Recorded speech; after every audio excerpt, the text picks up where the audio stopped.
Alhamdulillah wassalatu wassalamu ala Rasulillah wa ala alihi wa sahbihi wa mawala. Asyhadu an la ilaha illallah wahdahu la syarika lahu wa asyhadu anna Muhammadan abduhu wa rasuluhu ba'da.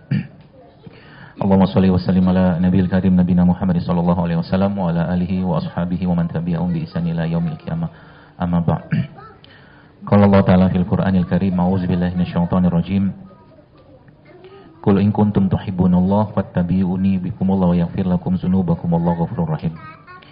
Alhamdulillah, tidak henti-hentinya kita memuji Allah Subhanahu wa taala, Rabb kita, Tuhan kita yang Maha Pengasih, yang Maha Penyayang, yang Dia menghamparkan bumi ini untuk kita, yang Dia menciptakan pohon, Dia menciptakan buah-buahan, Dia menciptakan sayuran, Dia menciptakan semua kebutuhan manusia untuk menjalankan perannya sebagai hamba Allah atau sebagai Abdullah. Dan semua yang Allah perintahkan tersebut, Bapak-Ibu sekalian, memerlukan kekuatan fisik dari kita untuk mengerjakannya. Maka kalau ada manusia yang hari-harinya mungkin badannya penuh dengan penyakit, keluhan, yang mungkin bisa jadi ada hal-hal yang Allah ya sampaikan dalam Al-Quran ataupun yang dicontohkan oleh Nabi SAW yang dilanggar sama dia. Kalau kita bicara tentang agama secara umum, maka masalah hidup seseorang itu ya mungkin karena dua hal tersebut dilanggar, yaitu apa yang ada dalam Al-Quran dan apa yang ada dalam Sunnah Nabi dilanggar. Pasti muncul masalah. Ya, itu secara umum. Demikian juga sebenarnya kesehatan. Ya, demikian juga sebenarnya kesehatan. Jadi kalau kita belajar dan kita perhatikan dari bagaimana Al-Quran mengajarkan kepada kita semua, maka kita akan semakin paham, Bapak sekalian, semakin paham memang ternyata petunjuk dan guidelines kita itu atau mungkin SOP-nya kita hidup memang ada pada Al-Quran. Contoh begini. Salah satu yang mungkin kita belum atau mungkin belum dengar ya adalah bahwa sel-sel tubuh kita itu melakukan proses bunuh dirinya. Dia bunuh diri itu maksudnya dia menghancurkan dirinya lah. Namanya apoptosis gitu kan. Itu terjadi pada 11 sampai 14 hari. Ya.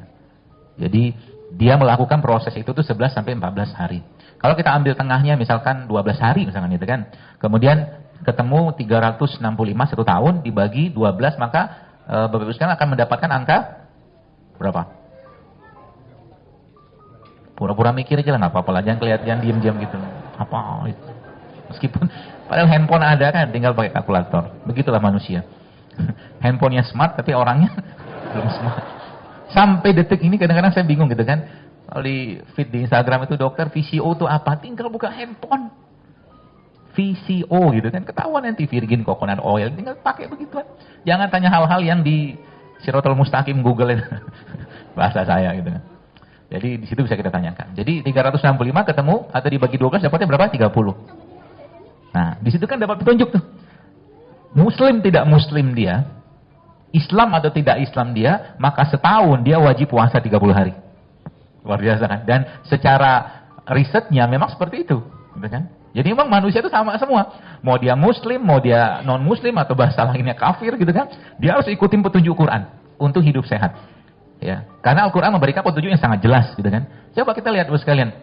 Kalau Anda, sering saya sampaikan, kalau kita diberi pilihan untuk makan sama tidak makan, pilih yang mana? Pilih yang makan kan? Saya pun pilih yang makan. Ya, tapi apa itunya kita? Apa tuh namanya? Menangnya kita, kalau seandainya kita, kenapa kita pengen ada sensasi makan itu? Kenapa kita pengen makan? Karena kita ada nafsu. Ya kan? Malaikat nggak makan karena nggak ada nafsu. Kan gitu. Maka yang menang siapa? Yang bisa memenangkan hawa nafsunya. Kan gitu. Anda yang datang ke sini tadi misalkan dalam perjalanan melihat ada yang jual bubur ayam, lontong gitu kan? Apa lagi? Nasi uduk. Bapak Ibu sekalian ngerti nggak atau tahu nggak? Coba saya tanya dulu nih. Kira-kira makanan-makanan tadi itu, ya, itu kategorinya makanan sangat sehat, atau makanan kurang sehat, atau makanan tidak sehat? Hah? Loh, saya tanya dulu, kuesioner dulu kan, ngetes gitu kan. Kurang sehat, apa? Saya pilihan dulu aja. Sangat sehat atau tidak sehat? Nggak usah bahasa enaknya. Sehat nggak? Udah sepakat nggak ya? Sepakat nggak? Jangan sedih gitulah. Sepakat, kita bilang itu nggak sehat. Kenapa dimakan? Nafsu. Kan nafsu kan? Maka kalau bisa menahan hawa nafsunya, manusia itu susah dikendalikan hawa nafsunya kan? Maka tadi saya katakan tadi, kalau kita lihat bagaimana Allah menjelaskan dengan Masya Allah sekalian, Allah maha baik. Karena kita lebih senang makan, ya, bawaannya nafsu kayak begitu. Akhirnya apa? Akhirnya kita diwajibin tidak makan. Coba.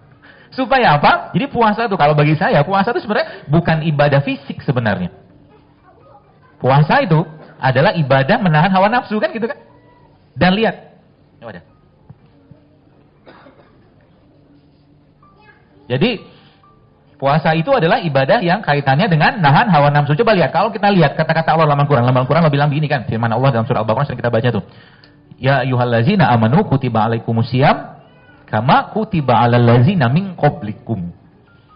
Min qablikum maksudnya sebelum kalian, manusia-manusia kayak kita ini, sudah ada syariat puasa itu, kan gitu. Artinya apa? Badan kita sama Nabi Adam sama, cuman beda di ukuran tinggi aja. Kan gitu. Maka syariat puasa itu sejak Nabi Adam sudah ada. Gitu. Dikasih itu 30 hari Ramadan. Nahan hawa nafsu judulnya kan. Tapi masalahnya, apa masalahnya? Ramadan yang 30 hari itu tidak jauh beda yang dimakan dengan 11 bulan. Betul? Jujur aja lah.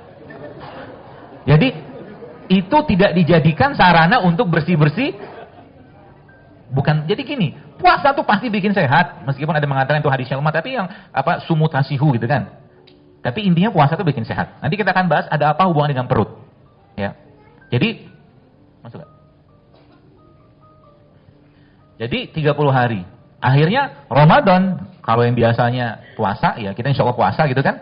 Yang dipikirin tuh bukannya apa, sahurnya apa. Sama bukber sama siapa. Sehingga bulan Ramadan, restoran-restoran bukan tutup. Anda order di hari pertama, dapatnya 2 minggu lagi tuh. Betul? Kecuali warteg. Warteg mah anytime lah. Gitu kan? Dan buka sama bukanya terutama nggak jauh beda. Masjid menyediakan? Nanti saya akan bahas ya.